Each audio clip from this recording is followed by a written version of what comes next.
রাজ্যের কবি সাহিত্যিকদের সাদর আমন্ত্রণ জানাচ্ছি আমাদের এই একেবি টিভির সাহিত্য বাসরে অংশগ্রহণ করার জন্য।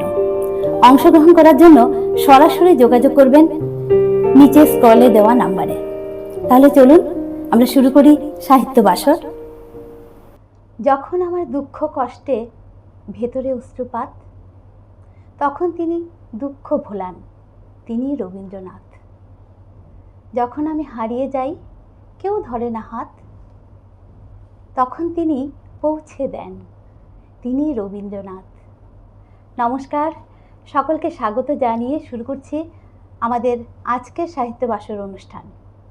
আজকের সাহিত্য বাসর অনুষ্ঠান নিঃসন্দেহে একটু অন্যরকম, কারণ মাসটা চলছে বৈশাখ মাস, আর বৈশাখ মাস মানেই বাঙালির প্রিয় মাস। বৈশাখ মাস মানেই কবিগুরুর মাস, বৈশাখ মাস মানেই রবির মাস, বৈশাখ মাস মানেই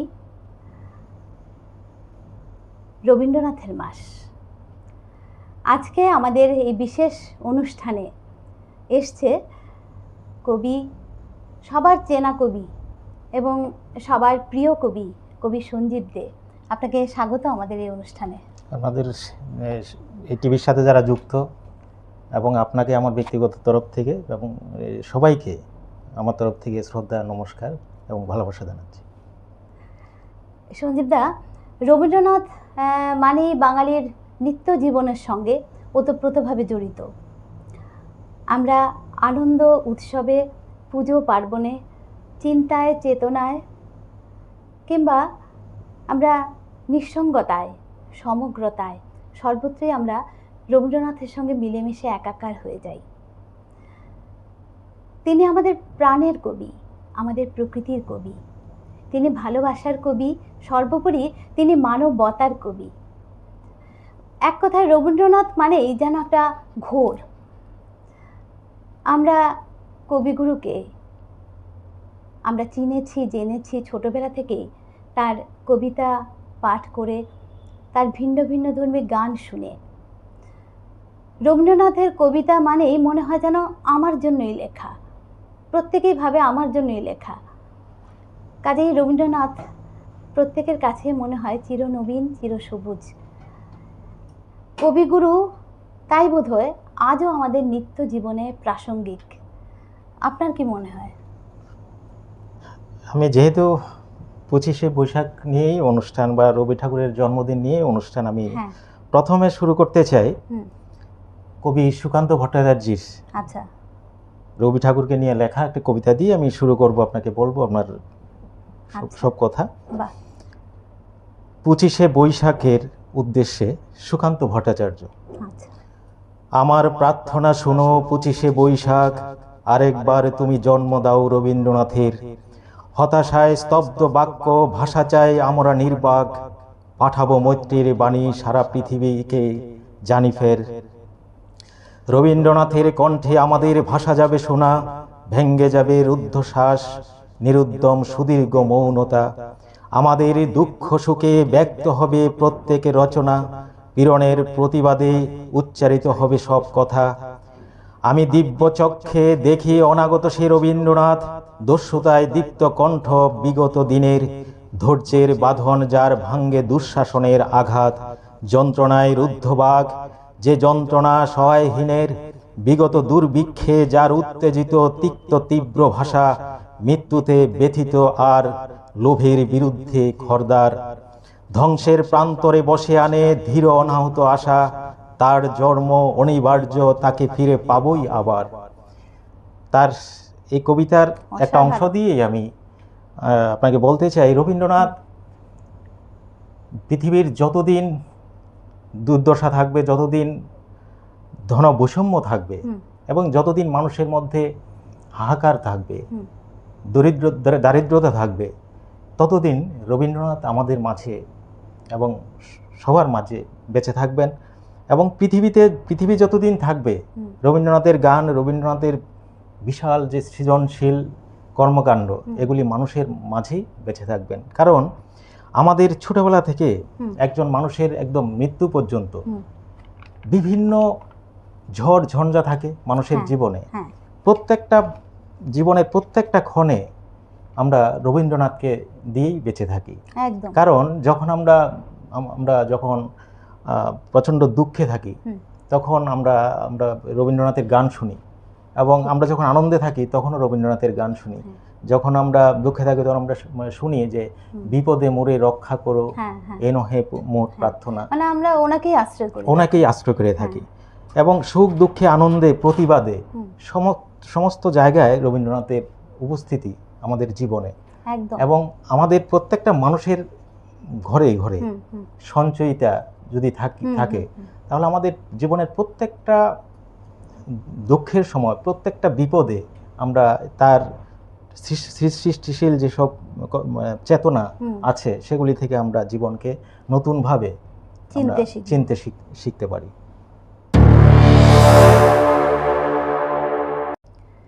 তোমার তো মৃত্যু নেই, তোমার তো শুধুই জন্মদিন।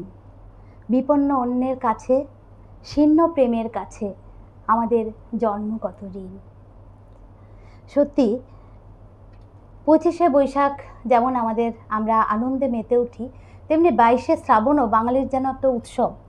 আমরা কিন্তু মৃত্যুদিন ভেবে আমরা কিন্তু দুঃখ করি না, তখনও সেই এরকমই অনুষ্ঠান, নানা কবিতা, গান, তারপর নাটক, নানা কিছুতে ওনাকে স্মরণ করি। রবীন্দ্রনাথের তো আর মৃত্যু নেই। উনি পৃথিবীর সমস্ত জায়গায়, যেমন আমরা বাঙালি সমাজ যারা সবসময় প্রান্তে ছিলেন, রবীন্দ্রনাথ কেউ প্রান্তের লোক নয়, রবীন্দ্রনাথ সবসময় কেন্দ্রেই ছিলেন বাংলা সাহিত্যে। রবীন্দ্রনাথ সবসময় এবং চিরকালীন উনি কেন্দ্রেরই মানুষ। এবং তার বিশাল যে কর্মকাণ্ড, চিত্রে, নাটকে এবং গানে, প্রবন্ধে এবং সব জায়গায় রবীন্দ্রনাথের কোথায় তার স্থান নেই, কোথায় তার দৃষ্টি নেই। এবং আমরা জানি যে ভারতীয় দর্শন যেখানে 4টা পুরুষত্বকে স্বীকার করে, ধর্ম, অর্থ, কাম, মোক্ষ, রবীন্দ্রনাথ এই ধর্ম বলতে তো সকলকে ধারণ করে রাখা, মনকে ধরে রাখা। এই রবীন্দ্রনাথ পৃথিবীর সমস্ত যে চিন্তা চেতনা এবং তার মধ্যে মানুষের যে রুচিবোধ আছে, এই রুচিবোধের সাথে রবীন্দ্রনাথ তার নৈতিকতাকে রুচিবোধের সাথে মিশিয়ে দিয়েছেন। এবং তার প্রত্যেকটা সৃজন কাজেই দেখবেন একটা মানবতা বোধ এবং একটা নৈতিকতা বোধ সবসময় তাড়িত করে। এবং সেই তাড়নায় রবীন্দ্রনাথ মানে ধারণ করেছেন, কি ধারণ করেছেন? সত্য এবং সুন্দরকে ধারণ করেছেন। এবং তিনি এই বিচ্ছিন্নতাবাদ, যে বিচ্ছিন্ন ঘটনাগুলিকে তিনি সবসময় একটা সমগ্রতার দিকে নেওয়ার চেষ্টা করেছেন। এবং সেই সমগ্র হচ্ছে বিশ্ব মানবতার কথা তিনি বারবার বলেছেন। সেই বিচ্ছিন্ন থেকে মানুষ বিশ্ব মানবতার দিকে এগিয়ে যাবে। এবং তার সৃজনশীল কর্মকাণ্ডের মধ্যে সবসময় তিনি সেই মানবতা বোধের কথাই মানুষকে শেখানোর চেষ্টা করেছেন। সঞ্জিতা, আমি বলবো যে যেমন পাঞ্জাবের জালিয়ানওয়ালাবাগ হত্যাকাণ্ডে তিনি কিন্তু ব্রিটিশের দেওয়া নাইটহুড উপাধিটা ছুঁড়ে ফেলে দিয়েছিলেন। এটাই তো তার দেশপ্রেম বা চরিত্রের দৃঢ়তা আমরা প্রমাণ পাই। হ্যাঁ, এটাতে আরেকটা জিনিস, যেমন রবীন্দ্রনাথ যে তার নৈতিকতা যে সেখানে কাজ করেছিল, এবং নৈতিকতা যে মানে রুচির চরম বোধ যেটা সেখানে কাজ করেছিল, যেই কারণেই তিনি ব্রিটিশের দেওয়া নাইট উপাধি তিনি ত্যাগ করেছিলেন। কারণ সেখানে যে একটা বীভৎস হত্যাকাণ্ড, 10,000 মানুষ মারা গেছে। এবং সেখানে নয়, আমরা দেখেছি তার পল্লী সমাজ বলুন বা বিভিন্ন প্রবন্ধ উপন্যাসে আমরা দেখেছি একবার ওই বিহারে ভূমিকম্প হয়েছিল, সম্ভবত 1934 সাল। ওই সময় এই ভূমিকম্পে প্রচুর মানুষ মারা গেছে বিহারে। তখন গান্ধীজি একটা কথা বলেছিলেন যে অস্পৃশ্যতার পাপের কারণে ঈশ্বর তাদের শাস্তি দিয়েছেন। রবীন্দ্রনাথ কিন্তু তখন চুপ করে বসে সমালোচনা করেছিলেন গান্ধীজির। তিনি বলেছিলেন যে একই ঈশ্বর যারা পাপ করেছিলেন তাদেরও শাস্তি দিয়েছেন, একই ঈশ্বর আবার যারা নিষ্পাপ তাদেরও শাস্তি দিয়েছেন। গান্ধীজি সেই ঈশ্বরের প্রচার করেছেন, এটা সমালোচনা করেছিলেন তখন রবীন্দ্রনাথ কিন্তু যেখানে অন্যায় দেখেছেন, যেখানে প্রতিবাদ করেছেন, বৈষম্য দেখেছেন, সেখানে কিন্তু রবীন্দ্রনাথ বসে থাকেন এবং তার প্রতিবাদ করেছেন। আমরা আফ্রিকা কবিতায় দেখেছি। আফ্রিকা কবিতা যদিও অমিয় চক্রবর্তী অনুরোধ করেছিলেন যে আফ্রিকা কবিতা মানে ইউরোপের বিভিন্ন শোষণ বঞ্চনা নিয়ে তার একটা কবিতা লেখার জন্য অনুরোধ করেছিলেন। তখন রবীন্দ্রনাথ সেই আফ্রিকা কবিতা আমরা পেয়েছি। এবং এই আফ্রিকা কবিতাতে ইউরোপের বা আফ্রিকার মানুষের বঞ্চনা এবং তাদের অত্যাচার, লাঞ্ছনার কথাই এই কবিতাতে বারবার উঠে এসেছে। সঞ্জীবদা, আমি বলবো যে তিনি যে গরিব দরদি ছিলেন, গরিবের দুঃখ কষ্টে তার প্রাণ কেঁদে উঠত, সেটা আমরা প্রমাণ পেয়েছি উনি যখন নোবেল পুরস্কার পেয়েছেন। নোবেল পুরস্কার অর্থ দিয়ে তিনি শাহজাদপুরে কৃষি ব্যাংক করেছিলেন, গরিব কৃষকরা যাতে লোন নিতে পারে। তো তাতে করে আমরা প্রমাণ পাই যে গরিবের দুঃখে তার প্রাণ কেঁদে উঠত।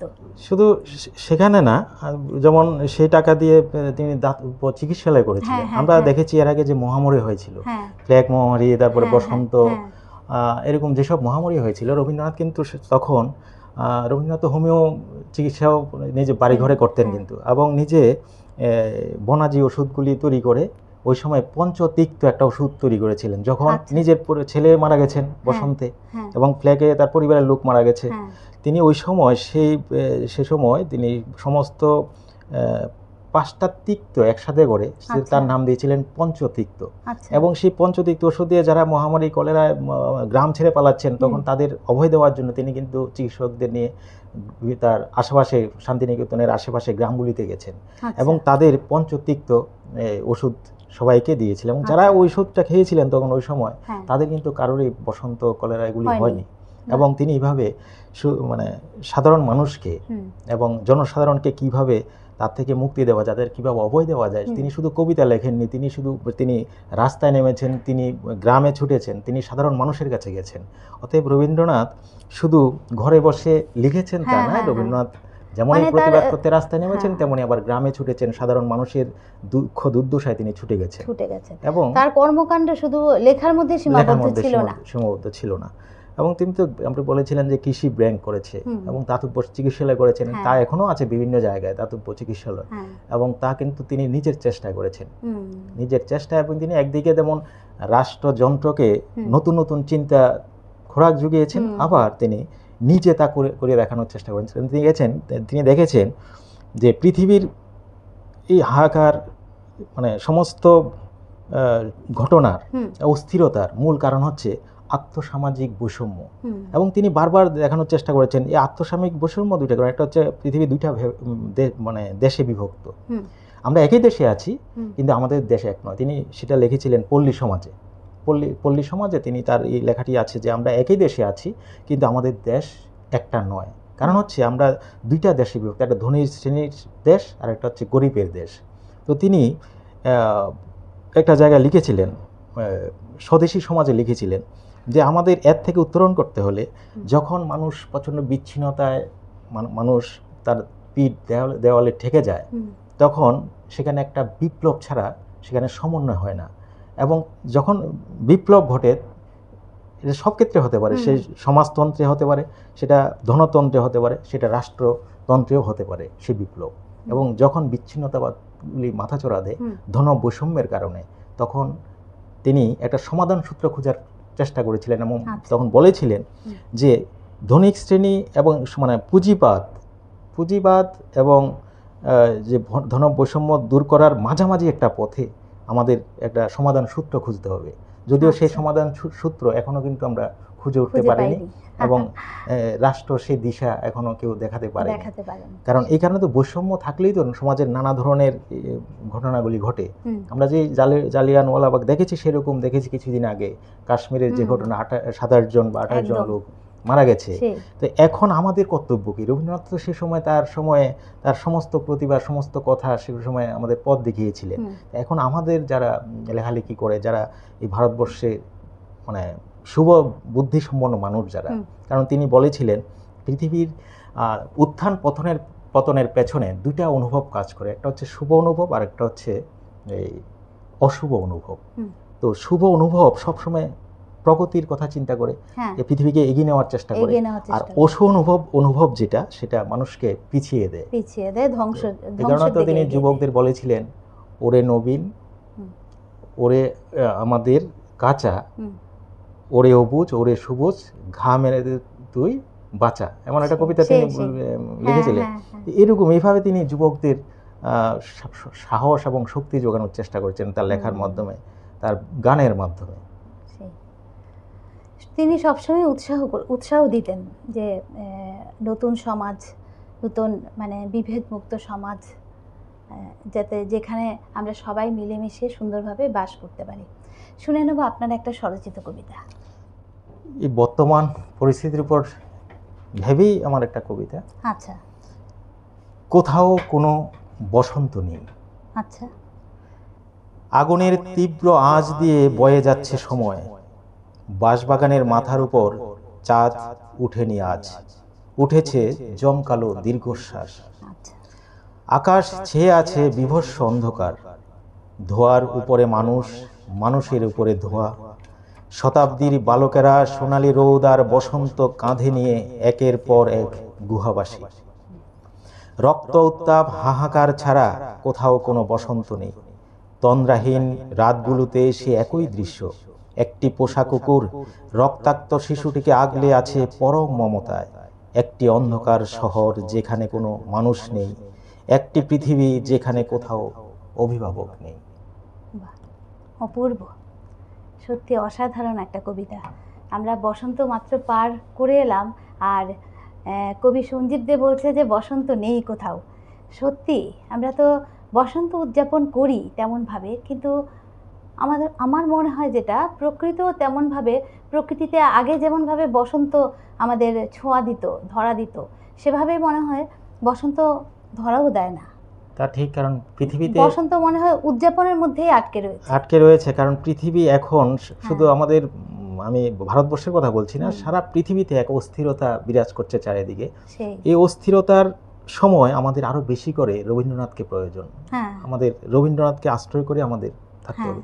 রবীন্দ্রনাথের যে কর্মকাণ্ড, তার প্রায় 52টা কবিতা, তার 36টা নাটক, 38টা নাটক এবং 36টা প্রবন্ধ, এবং তার প্রায় 13টি, মানে অসমাপ্ত বাদ দিয়ে 13টি উপন্যাস, এরকম প্রচুর ছবি। উনি কিন্তু জীবনের 12 বছর ছবিও এঁকেছেন। যে ছবি নিয়ে 400টা ছবি নিয়ে তিনি লন্ডনে গিয়েছিলেন, তার প্রদর্শনী হয়েছিল। তো এত বিশাল এক কর্মকাণ্ড রবীন্দ্রনাথের, সেই কর্মকাণ্ডে তাকে আশ্রয় না করে আমরা থাকতে পারি না।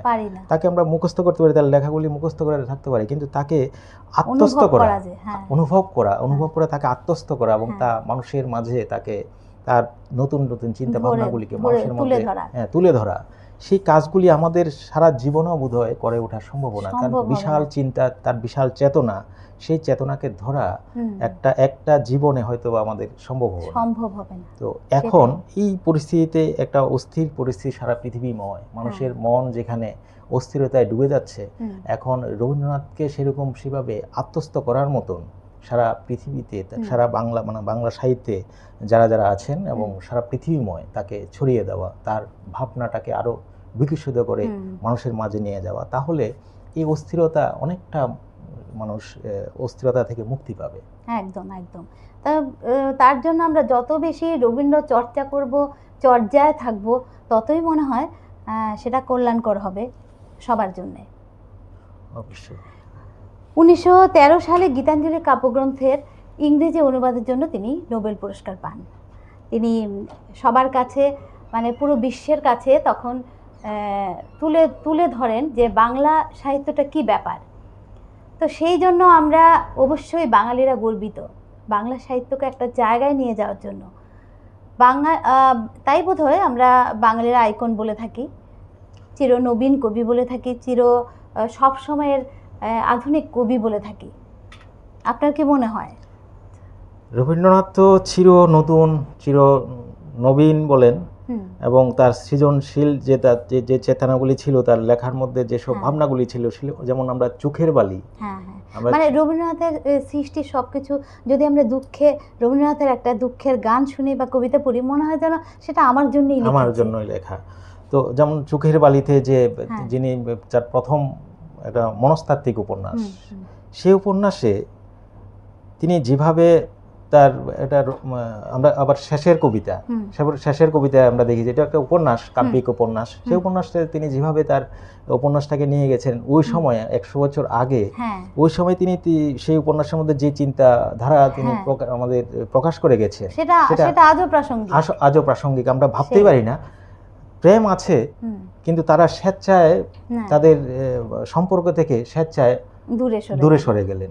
কিন্তু এই যে একটা ঐশ্বরিক চেতনা এবং হ্যাঁ। ঐশ্বরিক প্রেম এবং যেখানের মধ্যে নিঃস্বার্থপর একটা পারস্পরিক ভালোবাসার কথা তিনি বলে দেখিয়েছেন, সেটা এখনো প্রাসঙ্গিক। এখনো প্রাসঙ্গিক, একদম একদম সত্যি। মানে এত বছর আগে, প্রায় 150 বছর আগে কি করে একটা মানুষ ভাবতে পারে যে 150 বছর পরেও তা, মানে আমরা এখনের দৈনন্দিন জীবনেও আমরা সমস্ত কবিতাগুলো, গানগুলো, ওনার নাটকের চরিত্রগুলো মনে হয় যেন আমাদেরই চরিত্র, আমাদের দৈনন্দিন চরিত্র। এবং তিনি গতানুগতিক যে ভাবধারা সেটা থেকে উঠে এসে একটা নতুন চিন্তাধারা আমাদের উপহার দিয়েছেন। একদম। এবং তার বিভিন্ন লেখায় আমরা তাই পাই, নতুন নতুন চেতনা, নতুন নতুন চিন্তা, সেগুলি তিনি তুলে ধরেছেন, যার কারণে তিনি আরো 1000 বছর প্রাসঙ্গিক থাকবেন। এবং পৃথিবীতে যতদিন এ ধরনের অস্থিরতা থাকবে, এ ধরনের বঞ্চনা থাকবে, ধন বৈষম্য থাকবে, ততদিন রবীন্দ্রনাথ অবশ্যই প্রাসঙ্গিক থাকবে। অবশ্যই প্রাসঙ্গিক, সত্যি। শুনে নেব আপনার আরেকটা কবিতা। নির্ভেজাল রেটিনা আর পর্দা সহ চোখ কান দুটোই আমার আছে, কিন্তু রাতকে বাদ দিলে কিছুই দেখি না, কিছুই শুনি না। আমি নীরব, হেলেনের মতো চোখ নেই আমার, অ্যাগনেসের মতো মমতাও নেই, সারদার মতো হৃদয় নেই, রাসমণির মতো উদারতাও নেই। বৃষ্টির সময় ছাতা ধরার শিল্প উত্তরাধিকার সূত্রে পাওয়া, ছাতার নিশানা একদম ভুলি না, একদম না। আসরের যে গানই করুক, আমি তালে তাল মিলিয়ে সঙ্গতে সিদ্ধহস্ত। জ্যোতিষ হাত দেখে বলেছিলেন একবার, আমার জন্মকুণ্ডলিতে তাল কাটা রূপ নেই। আমি কোনো পক্ষেই কথা বলি না, না ভাব, না বস্তু, না সত্য, না মিথ্যা, না নির্যাতিত, না শোষিত। আমি নিরপেক্ষ। আমার বাদ একটাই, সেটা সুবিধাবাদ। আমি কত বড় সুবিধাবাদী, আমি ছাড়া কেউ বিশ্বাস করে না, কেউ না। কারণ আমি নিজেকে নিরাপদ দূরত্বে রাখি। শিরদাঁড়াহীন ক্যাচুর চলনে অভ্যস্ত বলে মানুষ মহান অনুভব ভেবে সম্মান দেয়, মাঝে মাঝে পুরস্কারও দেয় বিভিন্ন নামে। এই ধরুন আলু, পটল, ঝিঙ্গে, আরো কত কি। আমার পক্ষ কেউ ধরতে পারে না বলে সম্মাননীয়দের হাত থেকে পুরস্কার নিতে গিয়ে চশমার উপর দিয়ে একবার তাকাই, পরে একটা মুচকি হাসি কিঞ্চিত ছড়িয়ে দিই। এতে একটা সুবিধা, একটা বৃহৎ সুবিধা আছে। আমি কোন পক্ষের কেউ বুঝতে পারে না, সবাই আমাকে যার যার পক্ষে ভাবে। আমার নাম সুবিধাবাদ, আমি পক্ষহীন, নিরপেক্ষ। আমি বাকি সব, আমি ছাড়া বাকি সব পাজি ও খচ্চর। ওহ, অসাধারণ, অসাধারণ, কি কবিতা! সত্যি সত্যি আমরাও কিন্তু সুবিধাবাদী, কারণ আমরা আজ অনুষ্ঠানের উৎকর্ষতার জন্য কবি সঞ্জীব দেকে নির্বাচন করেছি এবং সঞ্জীব দে আমাদের আমন্ত্রণে আজ এখানে, কাজে আমরাও অবশ্যই বলতে পারি আমরাও সুবিধাবাদী। আচ্ছা সঞ্জীব দা, কবিগুরুর যে দার্শনিক চিন্তা বা ওনার যে ধার্মিক যেসব লিখেছেন, যেসব উপন্যাস লিখেছেন, তো সেগুলিতেও আমরা, সেগুলো কিন্তু শুধু নিজের উন্নতির জন্য নয়, নিজের আত্মার শান্তির জন্য নয়, সেগুলির মধ্যেও আমরা দেখেছি যে একটা মানবতাবাদী কবিকে আমরা আবিষ্কার করেছি। সেদিকেও দেখেছি যে মানব কল্যাণের জন্য যা দরকার, মানব কল্যাণের জন্য যেটা দরকার, সেটুকুই উঠে এসেছে তার বিভিন্ন লেখায়। অবশ্যই রবীন্দ্রনাথের বিভিন্ন লেখায়, যেমন তার যে দর্শন, আমি প্রথমেই বলেছিলাম যে ওনার এই উন্নত চেতনা এবং উন্নত দর্শনের প্রথম যে জিনিস, সেটা হচ্ছে উনি ওই তার রুচিবোধের সাথে নৈতিকতাকে জড়িয়েছেন এবং তাকে মনে প্রাণে গ্রহণ করেছেন, যার কারণে তার প্রত্যেকটা সৃজনশীল কাজে এবং প্রত্যেকটা কর্মে, যেটা উৎকৃষ্ট কর্ম, যেটা আমরা গীতাঞ্জলি পেয়েছিলাম এর আগে, নোবেল পুরস্কার পেয়েছিল গীতাঞ্জলি, এবং তার প্রত্যেকটা কাজের মধ্যে তার যে দর্শন, সেটা হচ্ছে মানবতাবাদের দর্শন। এবং তিনি প্রত্যেকটা মানুষকে, পৃথিবীর প্রত্যেকটা মানুষকে এক সূত্রে বেঁধে দেওয়ার চেষ্টা করেছেন, যেটা আমরা ভারত তীর্থ কবিতায় আমরা পাই। ভারত তীর্থ কবিতায় তিনি তো সমস্ত জাতি সম্প্রদায়কে একসাথে একই সূত্রে গাঁথার আহ্বান করেছিলেন এবং সবাইকে সেই বিশ্ব মানবতা বোধে তাড়িত করার চেষ্টা করেছেন সেই কবিতায়। এইভাবে তার অনেকগুলি কবিতা এবং তার যে দর্শন ভাবনা, সেই ভাবনাগুলিতে আমরা পাই যে আমরা যখন নিজেকে চিনতে পারবো, নিজেকে জানতে পারবো, মানে নিজেকে জানার মাধ্যমে তিনি একটা পল্লী সমাজে বা স্বদেশী সমাজে দেখিয়েছিলেন যে আমাদের শরীরের যেরকম একটা বিভিন্ন কোষ থাকে, সেই কোষগুলি সবগুলি বিচ্ছিন্ন কোষ। এই কোষগুলি কিন্তু বিচ্ছিন্ন হয়েও আমাদের শরীরের সামগ্রিক একটা কাজে কাজ করতে সহায়তা করে।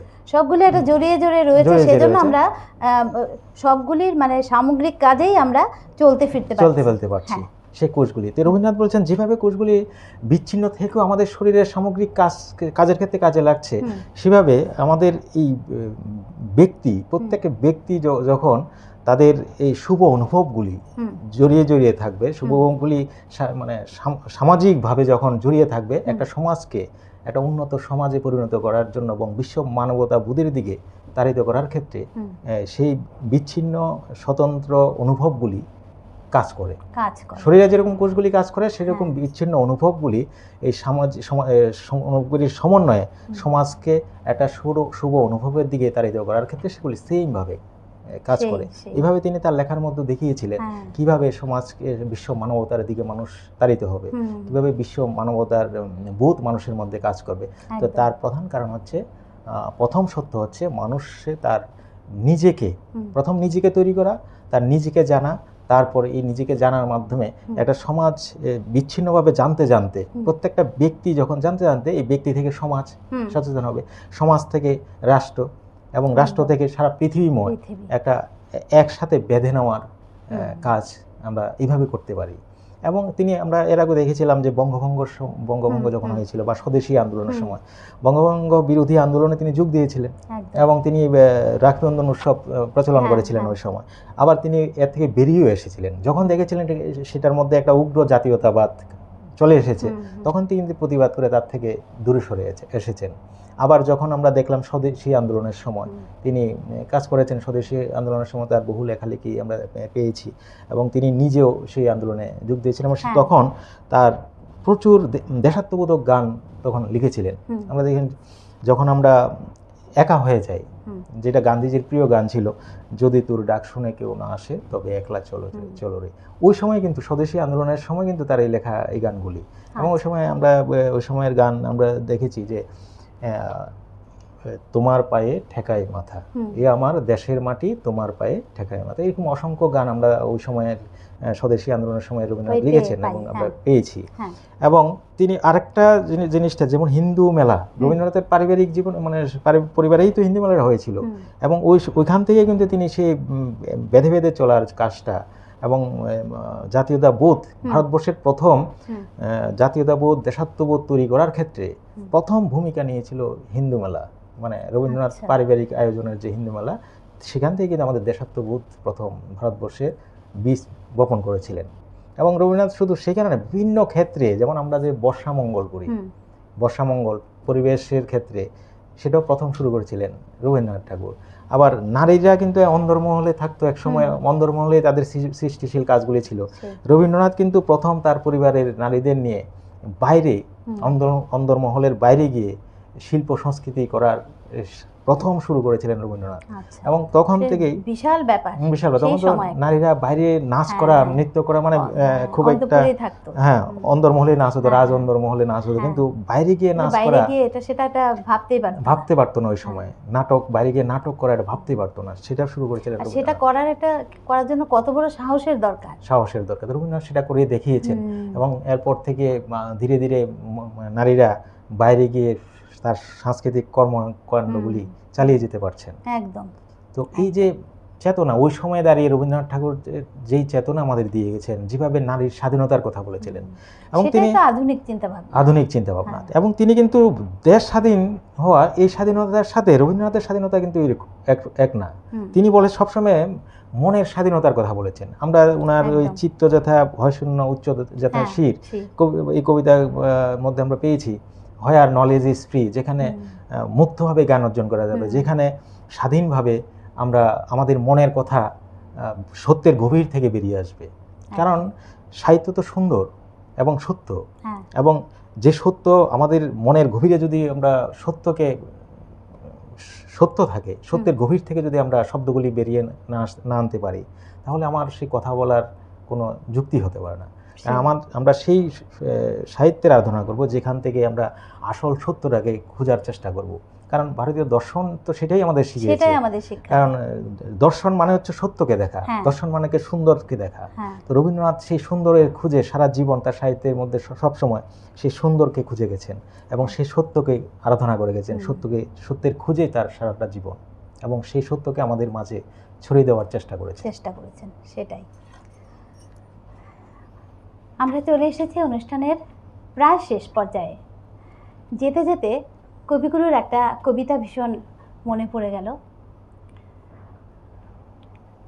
হৃদয় পানে হৃদয় টানে, নয়ন পানে নয়ন ছোটে, দুটি প্রেমের কাহিনীটা এইটুকু বই নয় কোমোটে।